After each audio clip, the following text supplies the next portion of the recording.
It's so political. What gender am I?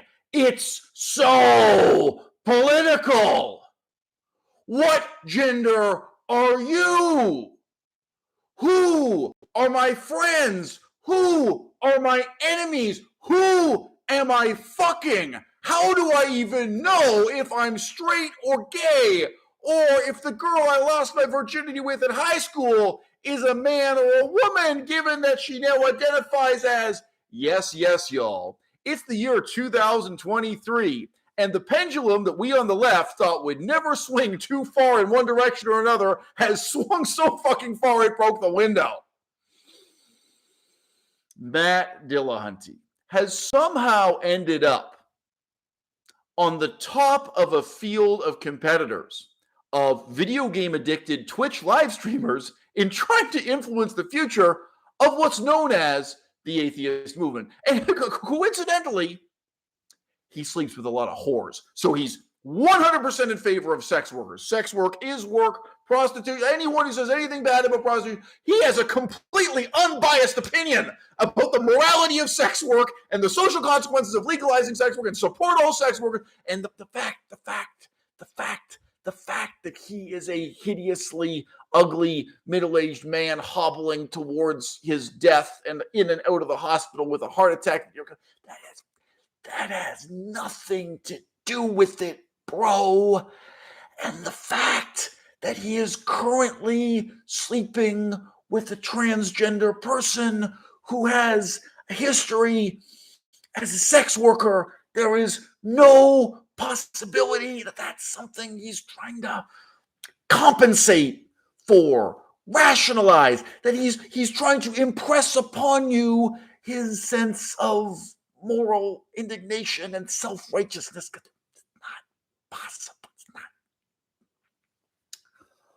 What the fuck kind of YouTube channel would I have if I took the same attitude towards communism that Matt Dillahunty takes towards all of these beliefs, if being frank, that are convenient for his ego and for his self-esteem to propound and defend? What if I was the kind of guy who came on here on YouTube and said, oh, well, my parents told me that Joseph Stalin did nothing wrong.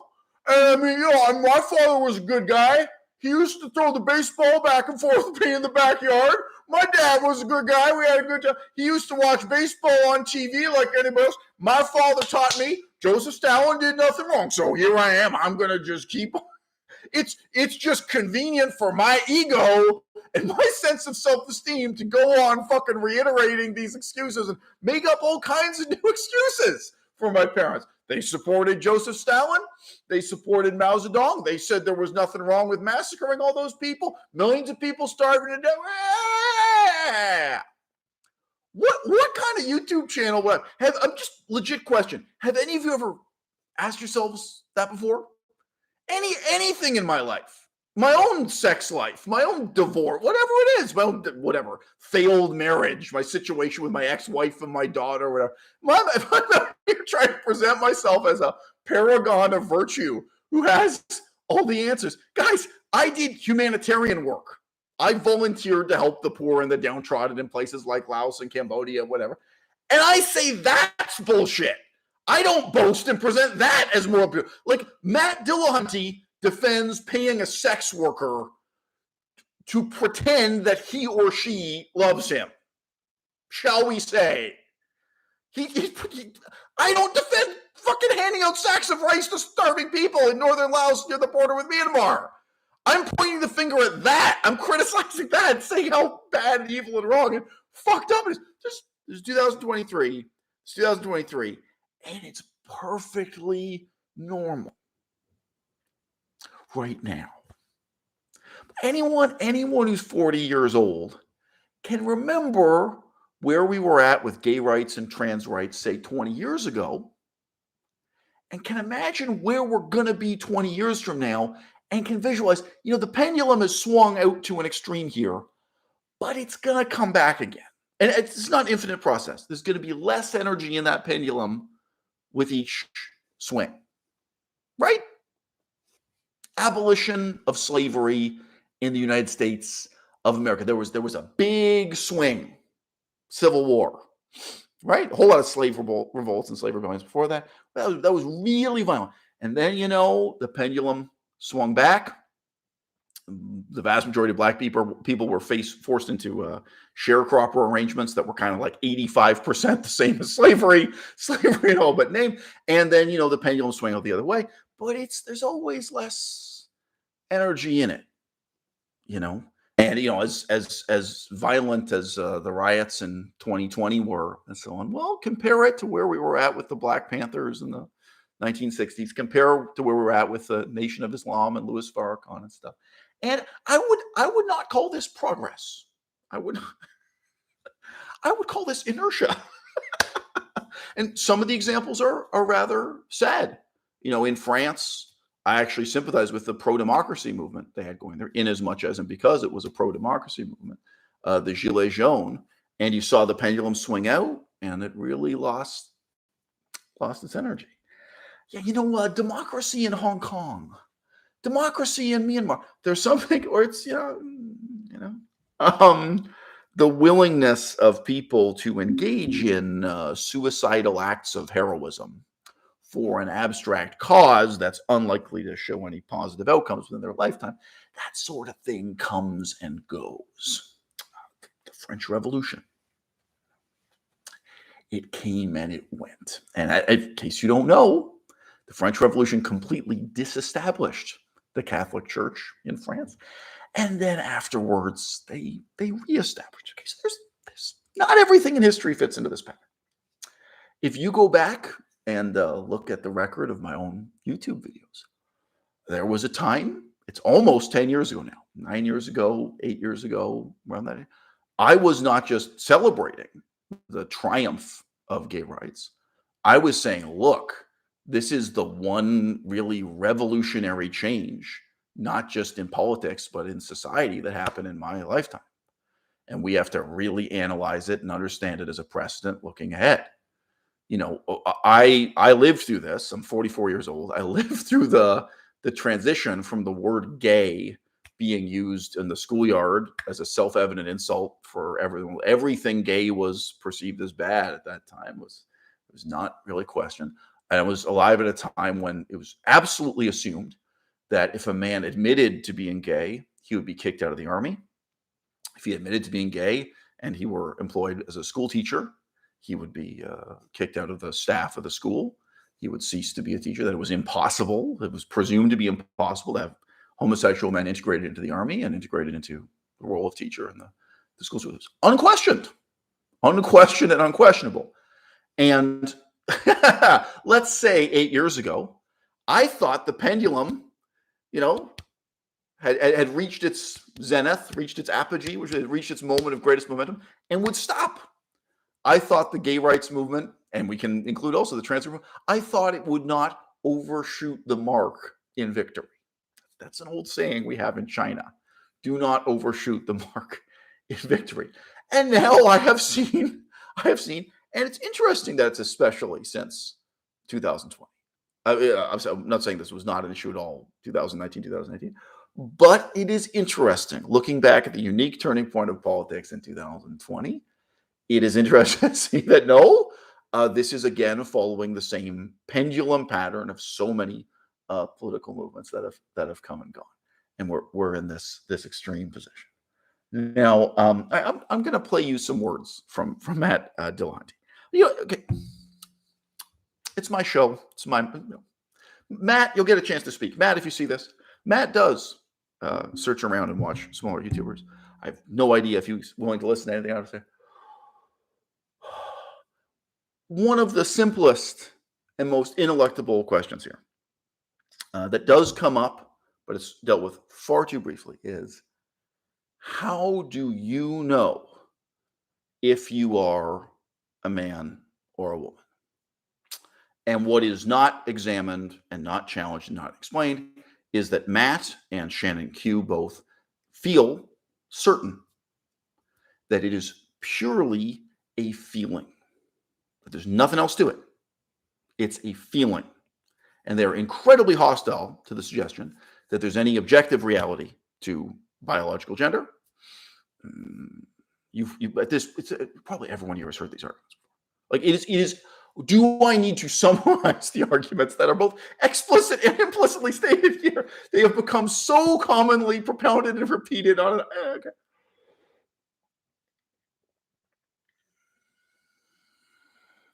And the caller very briefly gets to suggest that he is Mexican. And he doesn't have the option of asserting or believing or saying that he is black or that he is white. The reality, he doesn't say biological reality, but the reality of the situation is that he is Mexican. And then they have to pounce on this and attack this because gender is a social construct and nationality is a social construct and culture is a cultural construct. And how dare you suggest that ethnicity is biologically real and that gender is biological, that there's any comparison. Well, suppose you had a friend who thought he was Mexican because his parents had always told him he was Mexican. And his parents were open with him that he was adopted. That as far as they knew, as far as what the government told them or what the adoption agency told them, he was a Mexican orphan. And under certain circumstances, they had adopted him, raised him on their own, and all the usual things. We love you just the same as everyone else. So all his life, let's say he's gone through high school, he's gone through university, saying yes, that he is Mexican, even though the parents who raised him are white. We can make up a whole backstory for this family. They're Presbyterians from Pennsylvania. I don't know. But they are in no way Hispanic. They're in no way Mexican. He doesn't grow up speaking Spanish. Okay. And then one day he gets some government paperwork concerning his own birth and parentage. Let's say it's when he turns 30 and he's going through these papers and he's shocked to see that he's not Mexican. For the first time in his life, he questions his ethnic identity and he gets a blood test and the DNA in his blood is analyzed and he finds out he is. Here's one possibility. What if he's half white and half Arabic? I'm putting forward this possibility because I have met recently one half white, half Arabic fellow. And if he had told me he was Hispanic, Latino, or Mexican specifically, I wouldn't have questioned it. Just his appearance. I would have interpreted his facial features as if he were Mexican. Melissa was in Spain recently, European Spain. People who are actually from Spain do not. There's a great variety of appearances in Spain. I used to live in Perpignan, right on the Spanish border. I met a lot of ethnically Catalan people. There's a tremendous diversity in what they look like. There isn't one face or something you're looking for. That could be believable. Here's another suggestion. What if the shock is that he finds that he is 100% Ojibwe, which is to say Anishinaabe, which is to say the indigenous people of the United States and Canada, the people who lived there before Christopher Columbus. And he lives in a culture where people with his facial features and his slightly brown skin, where they are interpreted as being Mexican. Well, that's he could get a job in a taco store and say he was Mexican, everything, and nobody would look at his face carefully and say, not that it's impossible though. So let's say he has a DNA test. So now he's got a different story to tell. He has to say that he thought he was Mexican, but later he figured out that he wasn't. Now, this is an especially interesting example because the parents who raised him weren't culturally Mexican. They didn't raise him speaking the language, the dialect, right? So that's an especially challenging example. If you had the same scenario, but he was also raised by parents who were culturally Mexican, then he'd be in a situation saying, well, culturally, I grew up with Mexican parents, but turns out I'm adopted. I'm not really Mexican. Different scenario, very hard to deal with. And he may still feel for the rest of his life. If you went 30 years thinking you were Mexican, he may go to his grave in a meaningful, powerful sense, feeling that he is Mexican, that he is connected to Mexican politics, Mexican history. And, you can imagine during that time, probably he did some research about it. Probably his parents showed him some movies Oh, well, look, this is part of your heritage. Watch this Disney movie rather than that one or something growing up. Maybe went on some field trips, went to visit Machu Picchu, and maybe he really grew up thinking of himself as being part of a Mexican cultural tradition and political identity. And now he's got to ask himself a bunch of difficult questions. And they're different. So what if you're Arab?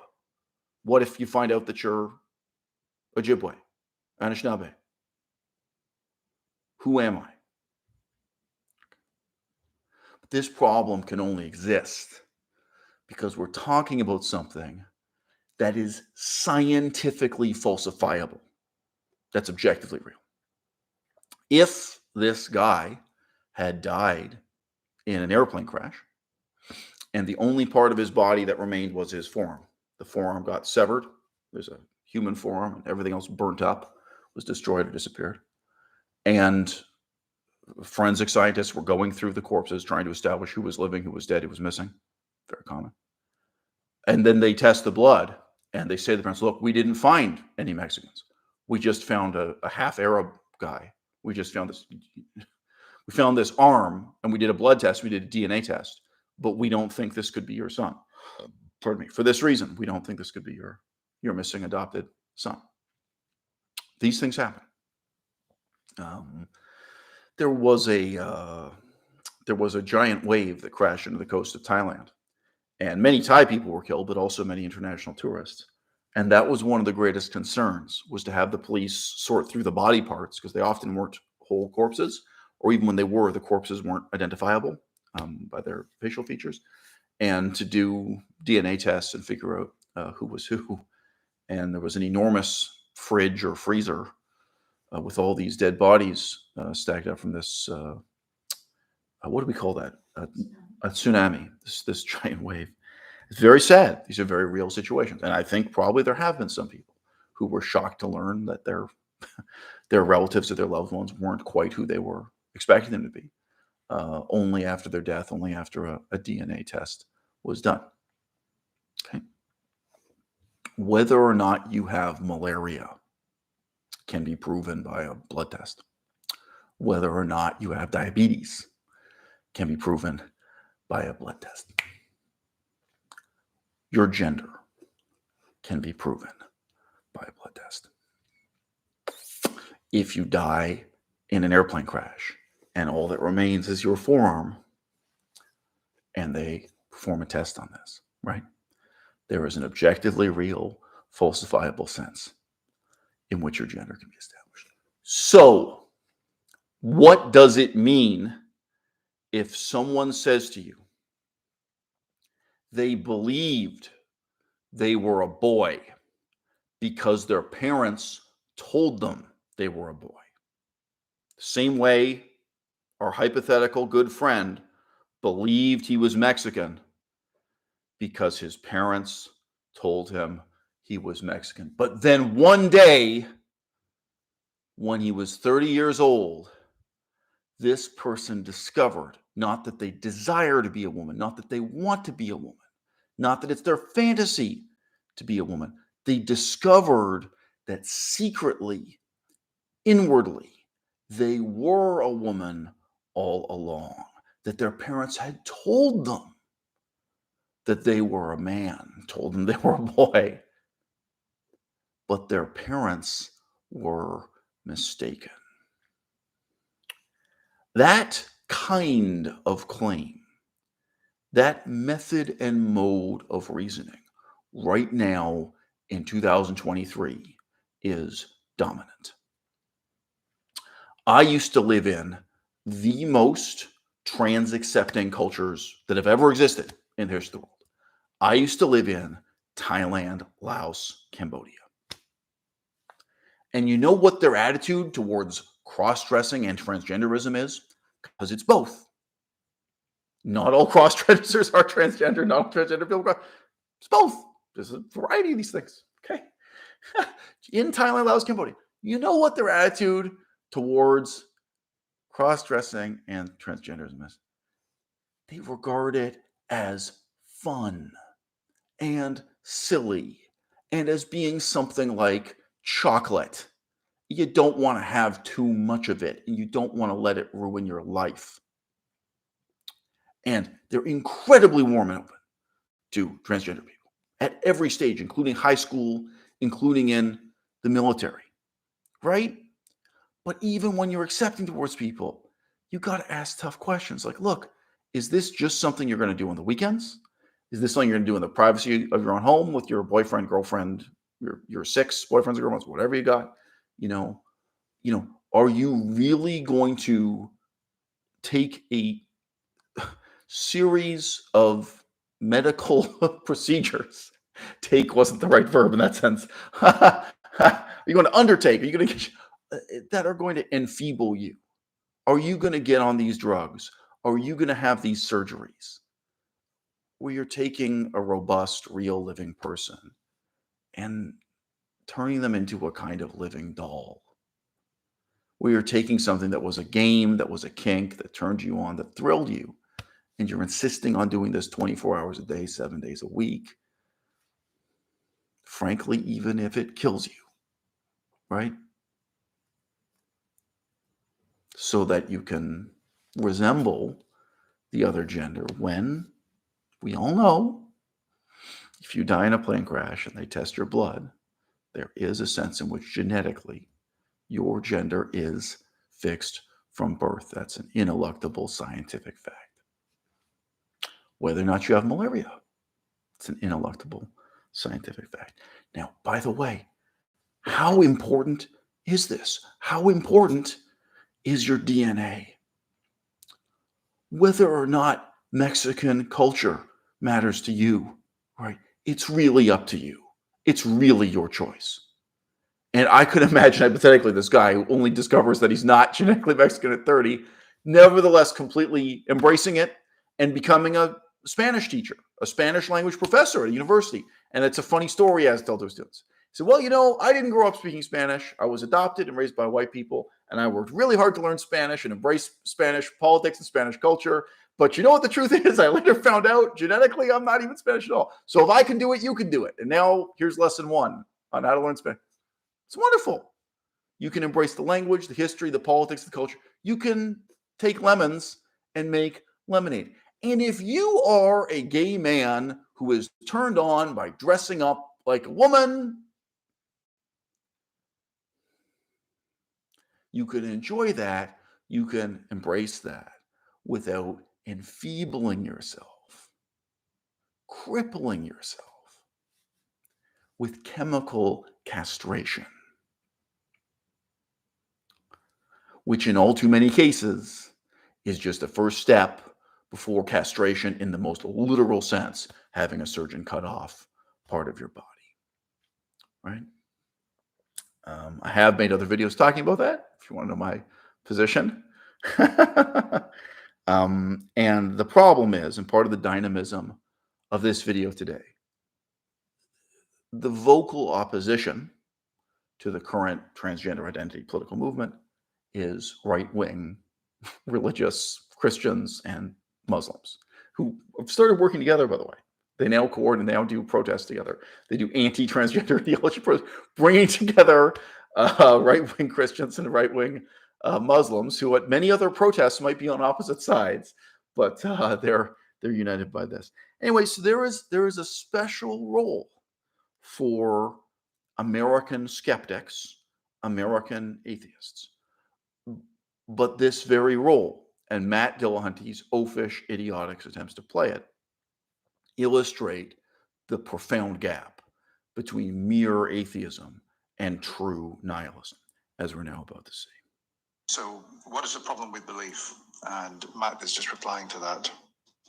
Because if in fact it is not true that a God exists, and you believe that there is a God, that means that your brain has gone through some heuristic process to reach a conclusion that is false. And if in fact your brain is going through a process to reach that conclusion, there's no reason to think that only that subject is affected by that process. Basically, we like to reuse things, including the heuristics we do. Today is pretty much the same as yesterday. We rely mostly on inference and induction. And if the process that led one to believe there was a God, how do you know that that's not going to lead you to believe other things? This is this is really deserves a video unto itself, but it's not going to get it. This is a very telling example of a slippery slope fallacy.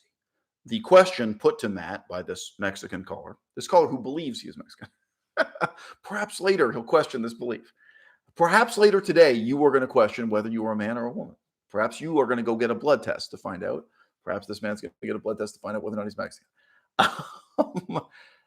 The question put to him was, what is wrong with believing in a God? And at least hypothetically, you may live in circumstances where you get a lot of benefits by believing in a God. You get to sing in the choir, you get to eat at a church picnic or something.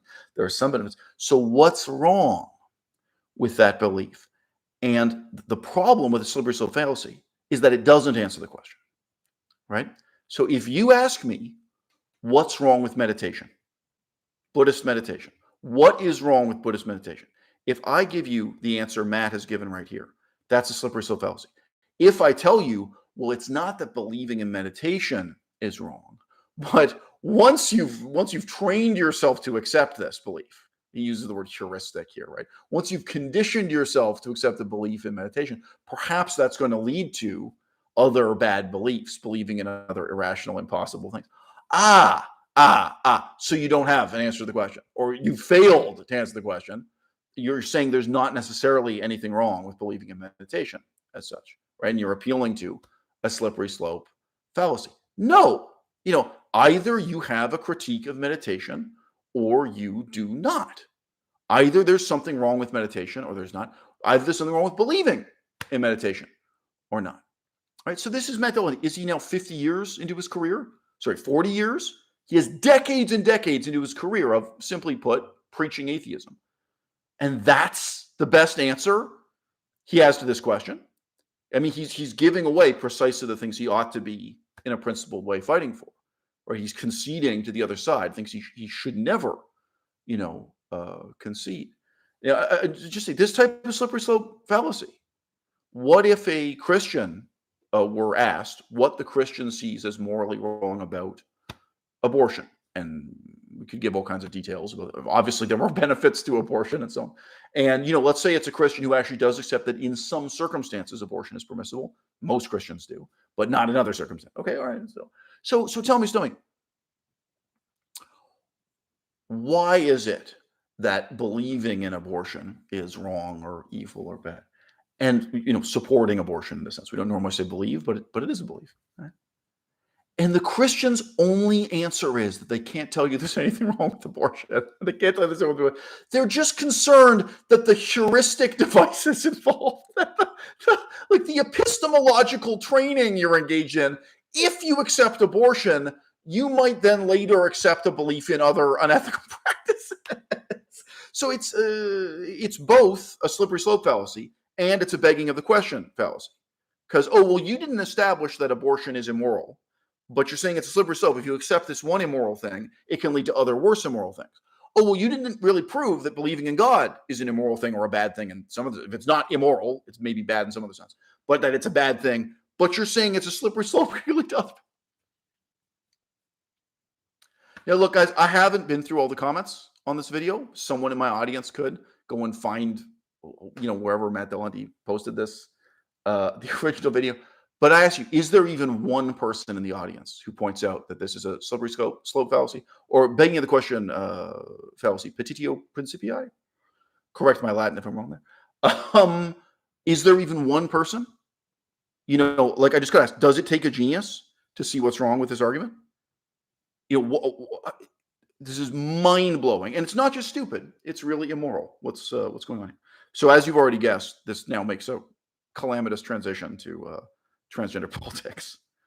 Yeah, just a quick comment there. Most of the Christians I've known and met, and I've put this to them, they've insisted to me that it's only for religion that they use this particular heuristic, as Matt called it, or schema or paradigm, and that every other aspect of their life, they are completely 100% rational. That's the claim. So we have an ad, which is a great time for me to point out that we have 20 people in my live audience. We did this completely unannounced and spontaneously after I came back from the gym. Why do you suppose it is we don't have 20 thumbs up in the video? Why do you suppose that is?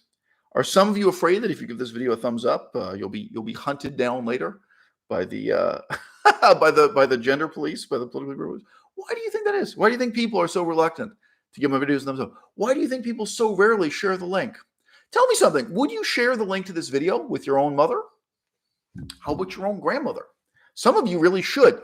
Some of you have a grandmother or grandparent or father or cousin or something who is transphobic for the wrong reasons. You know, they're a traditional Christian or Muslim or whatever. And maybe you should share this video and say, hey, you know what? There are actually completely rational atheists who are asking some of the same tough questions about what's going on in transgender politics. Maybe you should hear this completely different perspective that in some ways you're going to sympathize with, and in some ways is going to challenge you, you know? Because in case you didn't notice, my analogy, talking about a blood test, right? That doesn't rely on faith. I'm not talking about what Jesus wants. Okay, I'm not talking about what Yahweh, the God of the Israelites, wants. Okay, I'm not talking about Vishnu. I'm not talking about Rama. Right? Talking about a blood test. Talking about falsifiable scientific claims. This is the reason why I want to believe as many true things and as few false things as possible. Because if my internal model of reality starts to depart from reality, how do you stop that from cascading? So this is why the Mexican caller's point is actually profound, even though he's not well-spoken or eloquent. So he's saying the problem isn't God, the problem isn't belief in God, the problem is my model of reality and whether or not my model of reality accepts convenient fictions. Okay, Matt, so that's your angle. So then tell me, Matt, why do you believe what you believe about prostitution? Why do you believe what you believe about transgenderism? Why do you believe what you believe about video games? And I'm going to give you one. This connects to other videos I've made just in the last 2 or 3 days. Why do you believe what you believe about languages? So I'm going to put this out there. What if it is impossible for you to understand Confucianism without 3 years of study of the Chinese language? I'm not saying 10 years. I'm not saying you have to devote your life to it. What if you have to do a certain level of understanding of Chinese as a language? You know, even though you're reading with English translation, commentary, okay, now I really get it with Confucianism.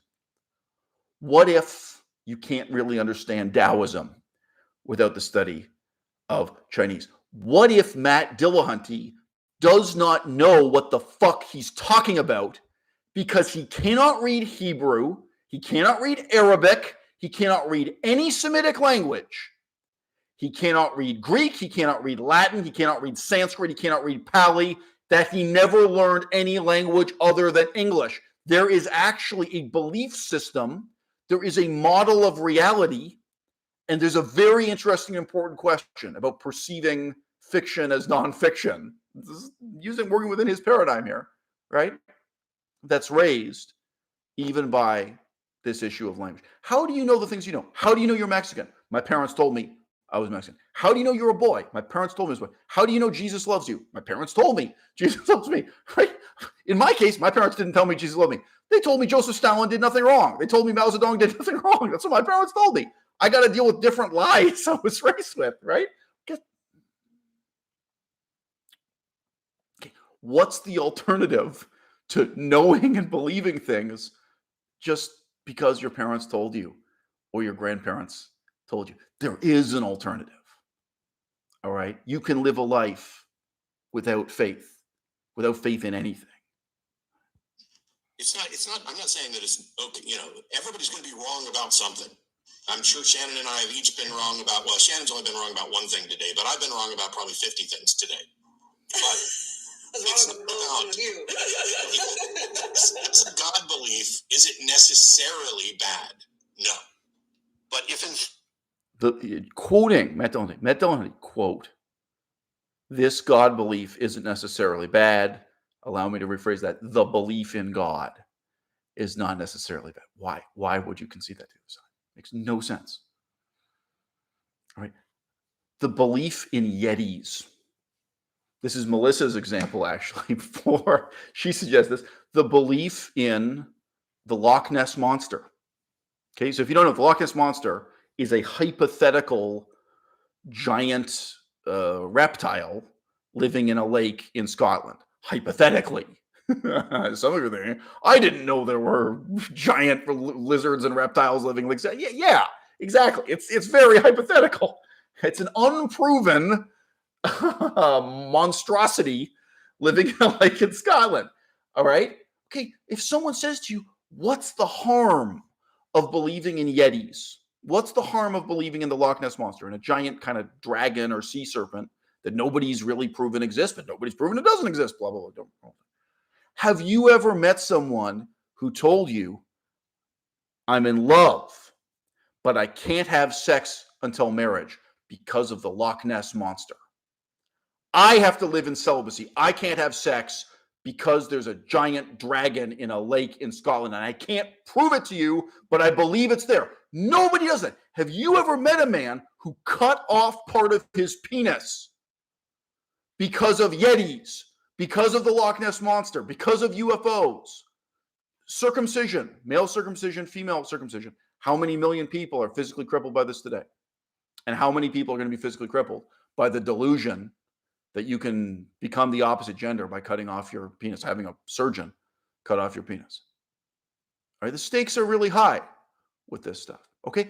Even with the Loch Ness Monster, if you ask me this question, I don't engage in some slippery slope fallacy. I don't do any of this stuff, right? I am going to explain to you exactly why the belief in the Loch Ness Monster is bad and evil and wrong, even if there aren't knock-on consequences, even if there isn't a slippery slope, even if there isn't something external to it. I'm going to actually answer your question. The problem with the slippery slope fallacy is that it avoids answering the question. It avoids dealing with the matter at hand. Is anyone in my audience willing to rise up and fight in a jihad for the Loch Ness Monster? I promise you it's true. I promise you. We just don't have the technology. We don't have a sonar array. We don't have I promise you, fight a jihad for the Loch Ness Monster. It's still wrong. All right? If you are a real atheist, if you are a real skeptic, if you are a real nihilist, you should be able to argue that point forcefully, even for the Loch Ness Monster, even for the Yeti, let alone for the Christian God, let alone for the Abrahamic God, the God of Israel, the God of Islam. Are you fucking kidding me? In fact, it's not true, then it is necessarily a problem because a brain has reached a wrong conclusion. And if it turns out that their God belief is true, then at a minimum, they're now believing something that they can't demonstrate, which is itself a problem. Having beliefs, strong beliefs that you cannot demonstrate, that itself is a problem. Hopefully that, between the two of us, hopefully we got to your answer. Would it be the same thing as, let's see if I, gender dysphoria? Wouldn't it be the same thing? No, because gender, so first of all, gender. Now, I'd just like you to note, Shannon is very good with body language. It looks to me like she's getting ready for something. It seems like a decent moment to hit pause and answer a question from the audience. So someone using the name Extreme Kinetics asks if my critique applies to Vipassana. So Vipassana is a modern meditation tradition. It is not ancient. I don't know what to compare it to, but it is a modern innovation in the history of Buddhism. It is not based in anything that can be found in the Pali Canon, in any ancient Pali or Sanskrit scripture. It is a completely modern product of the modern world. And this person is asking, does my critique apply to Vipassana? Many, many years ago, I made a video that I worked hard to try to promote and share the link to. You guys should share the link to this video now. But if you want to, you can go back and dig up that old video and share the link to that. Also, we have some volunteers to fight for the Loch Ness Monster. You know, guys, if I had the money, I mean, we could go to Scotland. We could make what would be a better use of my time and money? Should we go to Scotland and make a video on the Loch Ness Monster? Or what was the last suggestion? Should we go to Saudi Arabia? Should we go? For our atheist activism, there are a lot of tempting targets. I had a good one in the last video, but I forget what it is now. Do fundraising for it. Go to Jerusalem and interview the psychiatrists who really deal with people who've been driven insane by religion. Talk to psychiatrists and therapists, and we'd have to have a Hebrew translator, and talk about, no, people's lives really are damaged by religious beliefs. Try to talk that stuff through. Okay, so many years ago, Extreme Kinetics, to answer your question, I made a YouTube video discussing this. There was a scientific study that many experts, including YouTuber Sam Harris, cited and praised as irrefutable proof positive that these meditation techniques work and have scientifically, empirically real benefits. I went and got the peer-reviewed paper, the actual study, and read what it said. I do not believe Sam Harris is literate. I have never seen any evidence that Sam Harris has reading comprehension in English or any other language. Either he is not capable of reading, or he's a liar and a charlatan and a fraud. Because let me tell you, this study, it took two groups of university students and divided them into separate rooms or separate, I forget if they did it in a gymnasium or a university classroom or what. And one group did these meditation exercises, and then just asked they answered a very quick Q&A about how do you feel. There were a bunch of questions equivalent to, like, do you feel more relaxed? Do you feel more stressed out or less stressed out? Do you feel more focused? This is just verbal. So how do you feel after meditating? Obviously, most people just are culturally conditioned. Be like, yeah, I feel something. But the other group, the control group, they had them sit down and listen to a book on tape, an audiobook. And it was the BBC production, as I recall, of J.R.R. Tolkien's The Hobbit. So it was the book, The Hobbit, read aloud. If I'm wrong, it was The Lord of the Rings. Someone could go back and watch that video. It was many years ago. And guess what? The medical benefits, the scientifically real benefits were much greater. The outcomes were more impressive. They were more positive for sitting and listening to an audiobook for 45 minutes or half an hour, whatever the test was. Okay? The arguments in favor of so-called scientifically beneficial meditation are neither more nor less valid than arguments in favor of prayer. The same benefits you're talking about, you can demonstrate for Christian prayer, Muslim prayer, etc., Hindu prayer. Okay? So it's not about true or false. It's about bullshit. And this is bullshit with a body count. This ruins people's lives. So don't you fucking tell me that it's been scientifically proven that Vipassana has medically real benefits. All right? If that were true, the U.S. Army would be doing it the same way the U.S. Army does Kung Fu. The U.S. Army doesn't believe in Kung Fu. They don't believe in the philosophy of Asian martial arts. The Israeli Army developed its own version of East Asian martial arts. The Russian Army created a new martial art called Sambo. Sambo, from the comparative study of different ancient Asian martial arts traditions. Okay? Why do you think they did that? Because they read Confucius? Because they believe in Taoism? No, because it works. All right? Meditation does not work. Neither does prayer. But we have a culture that valorizes meditation, that valorizes prayer. By the way, one of the great winners in the kind of history of religious pseudoscience is yoga, right? But what yoga is good for, I mean, women do yoga so they have a nicely shaped bum and upper thigh area. This is what is being done, you know. Gee, what's better for the shape of your bum, yoga or Pilates? That's not what yoga was developed for. Okay, in case you didn't know, among the benefits of yoga is supposed to be you have zero sex drive. It's supposed to eliminate your sex. If you actually look at the history of yoga, why people did it, what are supposed to be the benefits of doing yoga? It's not at all what's promised today. But yoga, it is totally possible the U.S. Army, the Russian Army, and the Israeli Army will start having soldiers do yoga. It's possible. But the scientific reinterpretation, appropriation of Hindu yoga is obviously a huge step apart from what it was originally developed for, as a religious ritual, as a cultural tradition. From sex is hang on. I don't want to have to mute you, but I will.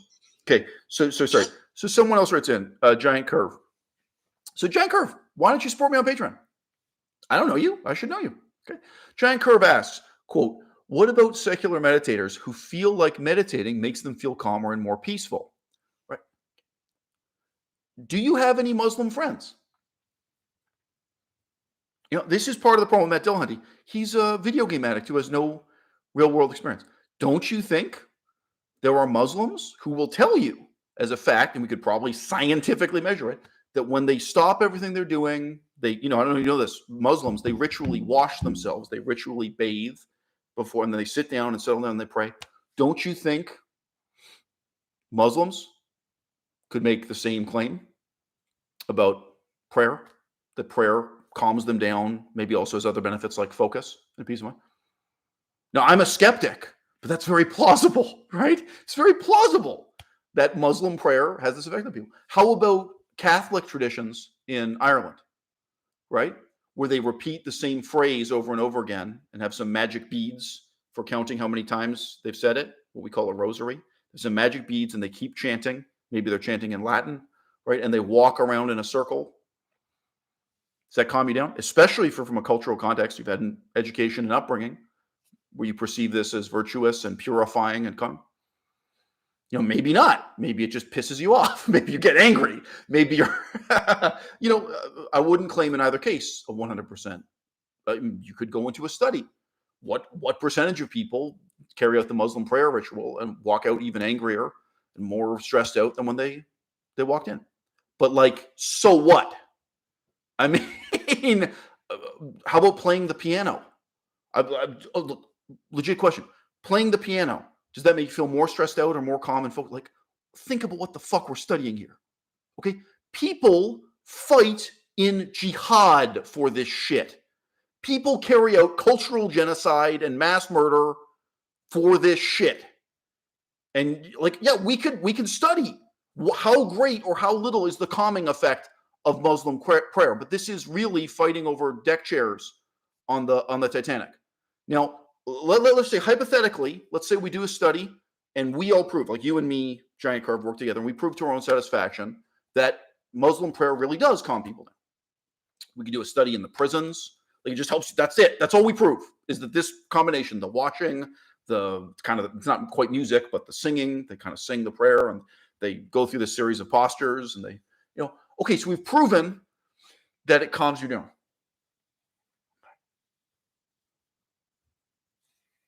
Hamas, Afghanistan,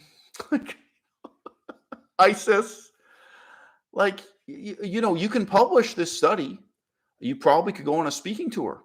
You'd probably be invited on a lot of Muslim radio stations and Al Jazeera where you're saying how wonderful the Islamic religion is. What have you proven? Right? And you know what's funny? The people interviewing you, the people you're praising and who you're supporting, they don't believe in the theory of evolution. How effective would prayer have to be for you to be willing to discard the theory of evolution? And you can say it's just a theory. This is one of the single most important breakthroughs in the history of human civilization, the theory of evolution and other developments that came along with it. I'm just being honest with you, there is a lot wrong with the theory of evolution. There is. I could launch into a critique of the theory of evolution right now. I really come from a political science background. The political consequences of the theory of evolution have been somewhat terrifying, somewhat grim. Okay. Still, this is really an epoch-making development. We could divide the world right now into two categories of people: those who are living in the past, refusing to accept the theory of evolution; those who are living in the present and the future. So how effective would prayer have to be for you to reject the theory of evolution, right? Sounds crazy because it is. It is crazy. Now I can say to you the same shit about Buddhist meditation. Okay, so Buddhist meditation, this is a fact in the Pali Canon, the actual ancient tradition of Buddhism, causes earthquakes. Because you have to be very careful when you do it, because if you do it wrong, meditation causes earthquakes. The Buddha said that. So you don't believe that? You don't believe in Buddhism. This is a doctrine in Buddhism. Oh, your Vipassana instructor didn't tell you that? He didn't tell you this comes from a magical tradition? Okay, so how, like, if your only claim about meditation, your claim is that sitting silently with your eyes closed calms you down. Okay, so even if scientifically you prove that, which I'm incredibly skeptical of for a variety of reasons. Okay, so if you prove that, okay, so now you believe the earth is flat? Now you believe there's life after death? Now you believe in reincarnation? Now you believe that meditation can cause earthquakes? Now, someone insulted me. I don't know if you're still here, David Powers. David Powers said, nice Patreon begging. Okay, so he said that in response to when I suggested Giant Curve. Look, why don't you join my Patreon? So it's interesting, David, that you think this is about money. Okay, it's not about money. It's about talent. It's about changing the world.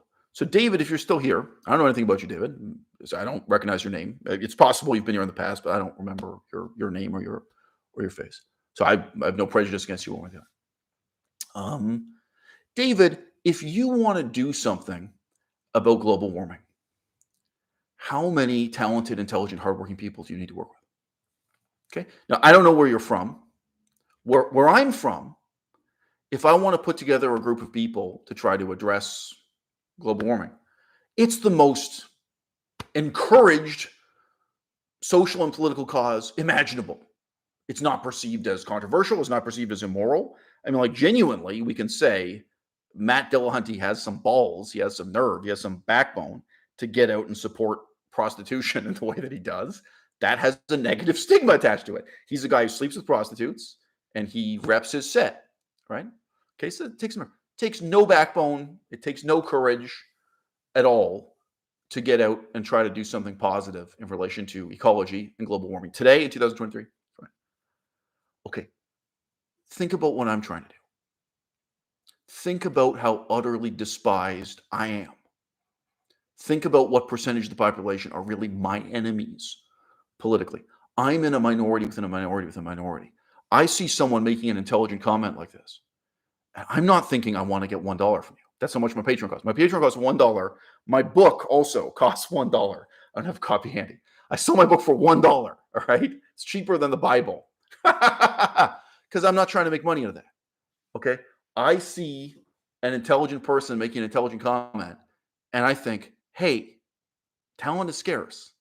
If you want to, you can buy my book too. Again, it's $1. I don't know if I get 15 cents. I get a tiny amount of money from each one of the sale, but this is set as low as it possibly could be. I honestly don't know. I don't know if I get 5 cents or 25 cents or what. But it's not about the money. All right. And, so I'm asking you, all right, if not you, then who? If not now, then when? All right. I'm an activist in the vegan movement. I don't know who you're going to compare me to in terms of the top 10 or top 50. I don't have that much competition. But at this point, I can say I'm a reasonably important vegan activist. It's really pathetic. There's me and there's Gary Francione and there's Gary Yourofsky, okay. It's just there are not a lot of intellectuals, all right? And if you buy that particular book, it will explain to you, even in the first chapter, you can get the first chapter for free actually on YouTube, I have a video with it. Search for audiobook on my channel. It explains to you why it is within the vegan movement that I am hated and despised. I'm aware of this. I'm a critic of myself as well as a critic of the movement. Okay, here's the thing. I'm hated and despised by Christians. I'm hated and despised by Muslims. I'm hated and despised by Jews, although I'm born a Jew. I'm hated and despised by Buddhists, although I devoted 10 years of my life to being a scholar of Buddhism. So I'm looking around the internet, wondering who's with me. because I know who's against me. And what I'm doing is very difficult, but not impossible. So thank you for asking, David. $1 a month. What do you think I can do with $1 a month? What do you think I can do with one talented person, with one talented, motivated, hardworking person? You know, that's what I'm out here looking for. One person, 5 people. You know. So, David, so again, I don't know anything about you. Okay, if you really think, so David, how many years experience do I have doing this? Okay, if you think you have a better way of doing this, help. Actually help. If you think you have a better way to meet and work with talented people, okay, show me how. There's a difference. No offense, but what you're writing here, it is insulting. It is harassment. It is disrupting the live stream. You know this. You know you're being an asshole just for the sake of your own entertainment or self-indulgence. But if you actually knew a better way to do it, I think you'd be an author of a better book. You'd be a leader of a better movement. You'd probably have a better YouTube channel. And I can just say to you, you show me how. I've always been open to that. And including I've been open to that from some very stupid and crazy people. Way back, I think, Melissa, you were with me. But I used to talk about that with Aaron Janis. Aaron Janis gave me advice and guidance, and I followed it because I said, well, look, Aaron, at that time, I was able to say, Aaron Janis, you are like one of the most successful people in this game. You're one of the most successful people who ever did it. So you know how to do it. I'm going to follow your advice. And with time, I figured out just how crazy Aaron Janis is. So, yeah. And guys, hey, look, do any of you think, so what is it, 25 people in the audience? Why don't we have 25 thumbs up? I asked you. Okay, 24, because that guy David didn't like me so much. It's all right. He's entitled to his opinion. He listened to at least 50 minutes of this live stream. He's entitled to his opinion. I really thought this was going to be a short live stream. I really did. All right.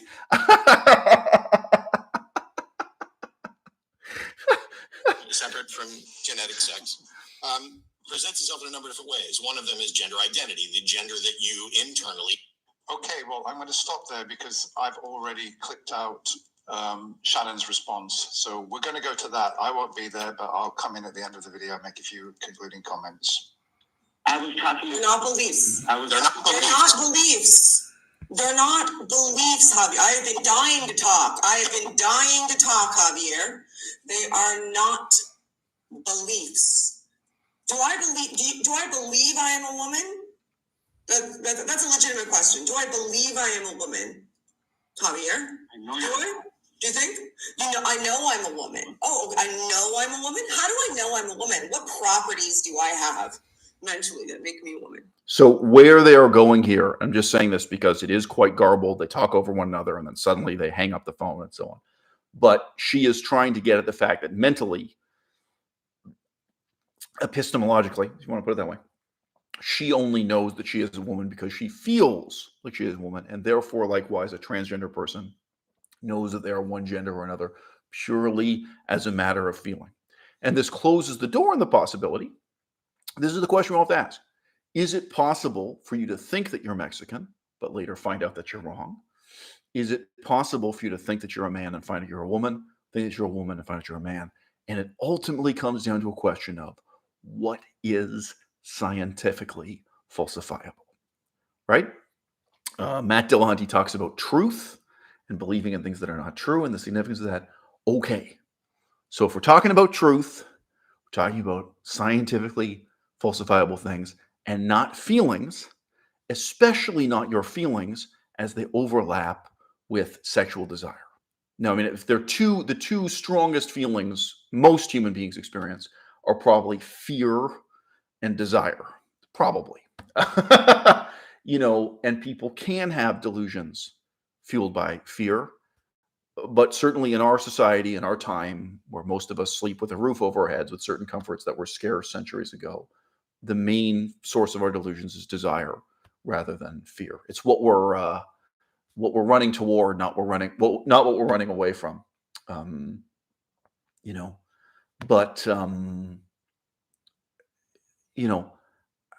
What about people who detransition?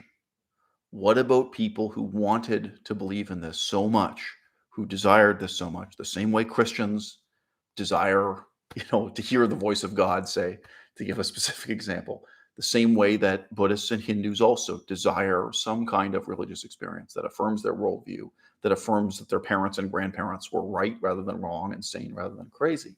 You want it and yearn for it, and you try to induce these experiences. And you can induce hallucinatory experiences. You can have a religious experience. Many traditional forms of religious experience involve fasting and dehydration and exhaustion that brings on some kind of ecstasy, some kind of delusion, so on and so forth. You try to force the religious experience this way, including even in the biblical times, people who would fast and go out into the desert until they had a religious experience. Buddhism, Hinduism, hallucination is a part of religion. Okay, what about the detransitioners who wanted to believe in this so much, right? But at some point they cracked. At some point they realized that they could not believe anymore. Where's your compassion?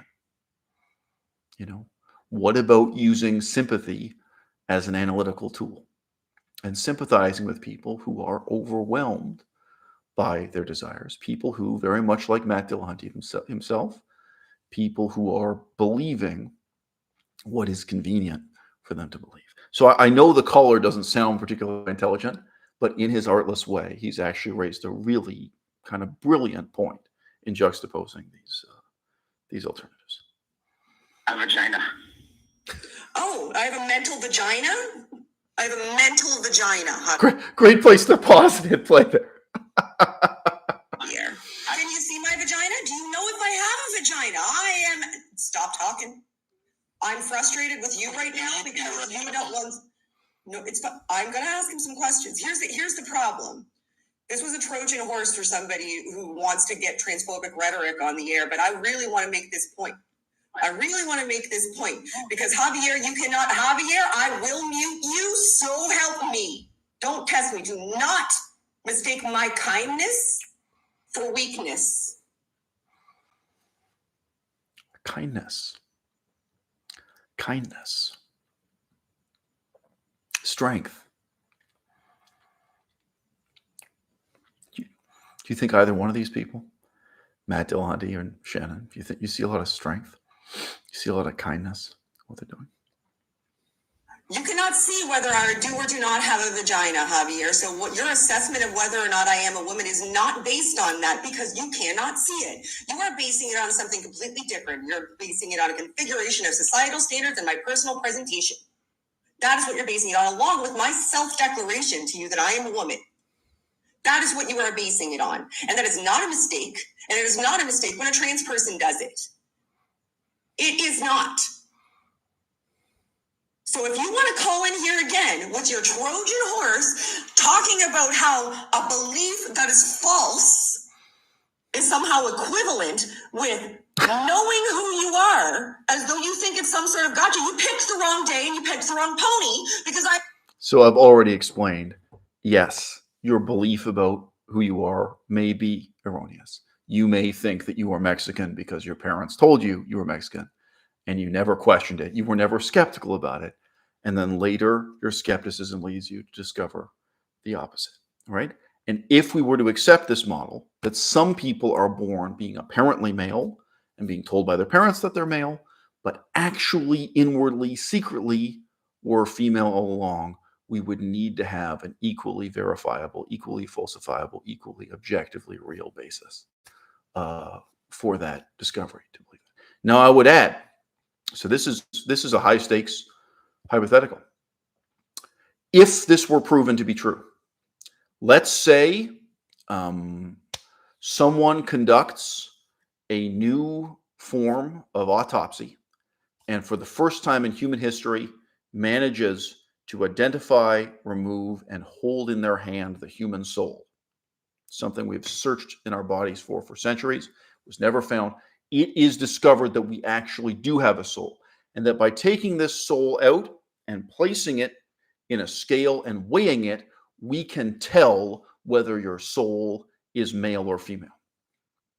Let's say there's a scientific breakthrough, the soul is real, and this sense of gender is proven as a medical and scientific fact to be real. if you were born in this sense, in this hypothetical science fiction sense, if you were born with the wrong soul in your body, it would still be terrible advice to tell you to start taking testosterone or to start taking puberty blockers. It would be terrible advice to tell you to respond to this discovery by chemically castrating yourself or by literally castrating yourself. With men, they're having their penises cut off. With women, they're having hysterectomies. They're having their reproductive organs removed. And one of the most extraordinary procedures is creating a false penis by removing skin and fashioning this to create a pseudo penis, I suppose we could say, through so-called gender affirming care. That would still be wrong. That would still be terrible, destructive advice to give anyone if their model of a world in which some people are just born with the wrong soul in their body, if that were true and if that were falsifiably, verifiably proven to be true. And here's the punchline, guys. I don't think that's my opinion. I think that's a fact. I think that's true no matter who you are and no matter what your perspective is and no matter how you feel about it. And I think it's inevitable. As they say, I've seen the pendulum swing one way and I'm seeing it swing back. And I've lived in Thailand, I've lived in Laos, I've lived in Cambodia, I've lived in countries that are incredibly warm and accepting and supportive of transgender people without any of this bullshit. You know, they kind of see it for what it is and accept it, you know, as a lifestyle, you could say, you know. I think it is inevitable that we come back to the moderate position on transgenderism and cross-dressing that Thailand had already achieved in, say, 1985 or something. You know, that this is old news in a culture like Thailand, Laos, and Cambodia. This isn't new, but it's also in this way moderate. An interesting comment from someone in the audience who I've never heard of before. So Kakain Mohapi. So again, it'd be interesting to invite you to join my Patreon if you're someone worth talking to. Kakain says, quote, meditation is as calming as cigarettes and as damaging, not to the lungs, but to the character. We have to all ask ourselves very tough questions about who we want to be 5 years from now. If it were in your power to control your mood and calm down by smoking a cigarette, like let's say you're someone who experiences extreme rage, but it calms you down to smoke a cigarette. 5 years from now, do you want to be a nicotine addict?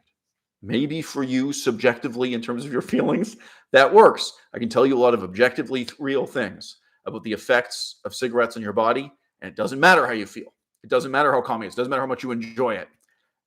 Here are the facts about what nicotine does to your body. You may be a woman who has a feeling that you would be happier as a man. Here's what testosterone does to your body. Here is the scientifically real, objectively real reality of what you're doing if you get involved with these drugs. They are mind-altering drugs as well as body-altering drugs. Here is what you are doing to yourself, and it doesn't matter how you feel about it. It doesn't matter how much you enjoy it. Here is the reality.